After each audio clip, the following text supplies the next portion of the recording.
Government के senior official है, किसी मंत्री ने बोला था कि लाख सवा लाख रुपए का लैपटॉप अगर भारत में सेमीकंडक्टर्स बने तो लाख सवा लाख रुपए का लैपटॉप 40-45 हजार में बिकेगा। से भी लोग वहां पे, यूएस से भी लोग वहां पे, ताइवान से भी लोग, दुनिया भर के लोग वहां पे बैठे।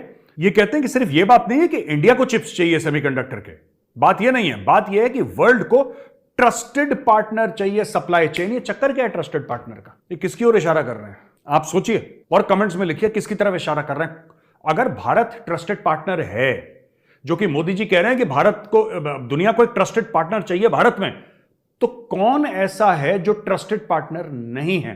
जरा लिखिए ना कमेंट्स में, मजा आएगा, फिर उस देश को ट्रोल करेंगे। हाका नूडल्स खाते।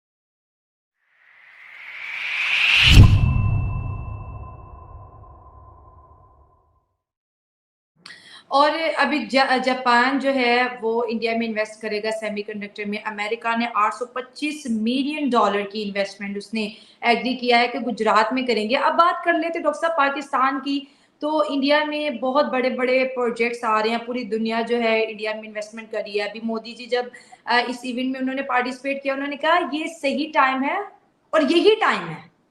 ये बात कितनी उनकी बड़ी है। और साथ उन्होंने कहा कि 50% जो फाइनेंस है वो गवर्नमेंट करेगी। सबसे पहले आप इंडियन गवर्नमेंट की पार्टिसिपेशन के बारे में क्या कहेंगे?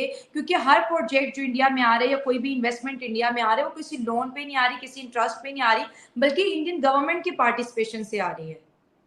देखिए, गवर्नमेंट होती इसीलिए है कि जो चीज़ें इंडिविजुअल नहीं कर सकता लेकिन वो मुल्क के डेवलपमेंट के लिए, प्रोग्रेस के लिए एसेंशियल होती हैं, तो स्टेट फिर अपने फंड्स उधर डायरेक्ट करती है। और इंडिया ने ये 1947 से करना शुरू किया। अब क्योंकि देखें कई कड़ियाँ होती हैं ना, पहले उन्होंने हैवी इंडस्ट्री लगाई, अगर वो ना लगाते तो ये कहीं भी बाकी चीज़ें नहीं। नंबर पे अमेजोन है, मतलब पूरी दुनिया से फैसिलिटेट हो रही है, मतलब कोई ऐसी जगह नहीं जहाँ पे अमेजोन ना चल रहा हो। लेकिन पाकिस्तान ने भी आया उन्होंने उसका ऐसा कल्चर किया कि हम बयान नहीं कर सकते।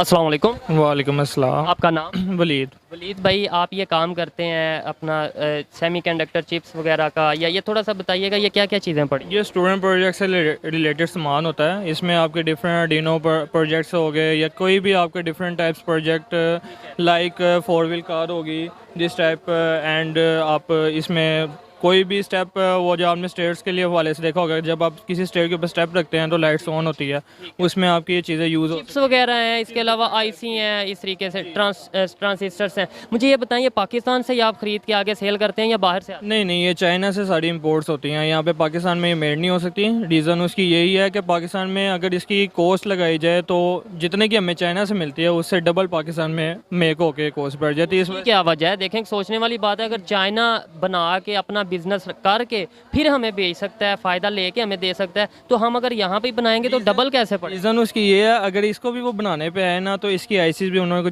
चाइना से ही इंपोर्ट करवानी पड़ेगी। मेन जो प्रोग्रामिंग इसकी आईसीज होती है ना, ये जो चिप्स लगी होती हैं, ये भी, ये वाली जो हमारी इंडस्ट्री है, ये जो फील्ड है, ये मुकम्मल तौर पे, टोटली तौर पे चाइना के ऊपर डिपेंड है। ये सारी हमारी चाइना के ऊपर डिपेंड है, जिसकी वजह से आए दिन रेट भी इंक्रीज़ हुए होते हैं। तो इंक्रीज़ होने की वजह से हम कुछ भी नहीं कर सकते, मजबूरन हमें ख़रीदना ही पड़ता है क्योंकि हम डिपेंड ही चाइना के ऊपर होते हैं। मुझे ये बताएं, इंडिया की अगर बात की जाए, इंडिया, ताइवान को तो आपको आइडिया होगा कि ये हब है, इस हवाले से अगर सेमीकंडक्टर चिप्स की बात की जाए या आईसी के हवाले से बात की जाए, तो इंडिया और ताइवान मिल के काम करने जा रहे हैं इस मामले पे। और इंडिया में, गुजरात में, पाकिस्तान में क्यों नहीं इस तरीके से हो सकता? रीज़न यही है कि अगर हम चाइना से मंगवा रहे हैं तो चाइना यहाँ पे इंडस्ट्री लगा ले, या कोई ताइवान। ऐसा नहीं हो सकता। रीज़न उसकी यही है कि अगर हम चाइना पे ना मंगवाएं तो चाइना अगर हम छोड़ दें, हमें बाइकआउट कर दे, तो हम यहाँ पे ये चीज़ें बिकना ही बंद हो जाए। अब रिसेंटली एक चीज़ के ले लें, अगर चाइना में किसी चीज़ की शॉर्टेज हो जाती है तो यहाँ पर हमें आउट ऑफ स्टॉक मजबूरन करनी पड़ती है और ब्लैक में सेल करनी पड़ती है बाकायदा। इस वजह से ब्लैक में हमें वो सेल करनी पड़ती है। रेट भी बेशक पीछे से आपको पता है, जैसे लोग ब्लैक में देते हैं, रेट बढ़ा के अब मज़ीद इसमें टैक्सेस डबल हो जाते हैं। चाइना की इंडस्ट्री अगर यहाँ पे लगा ली जाए, बीच में हुआ था, काफ़ी एक टाइम में हुआ था जब लोग यहाँ पर अपनी चीज़ें बनाना शुरू हुए थे। रीज़न यही हुई कि उनको आईसीज के रेट महंगे मिले, जिसकी वजह से उन्होंने यहाँ के इंडस्ट्री यहाँ पे काम चल नहीं सका। इसकी वजह एक ये भी हो सकती है कि मिस मैनेजमेंट है यहाँ पे। ज़ाहिर बात है, जब मिस मैनेजमेंट होगी तो काम नहीं बेहतर होगा। इंडिया में अगर ये बनने जा रही हैं, इस तरीके से काम हो रहा है, आपको लगता है आप लोग, यानी ये इंडस्ट्रियल जोन से हैं या बिजनेसमैन हैं जो काम कर रहे हैं, वो इम्पोर्ट करेंगे इंडिया से? I think no.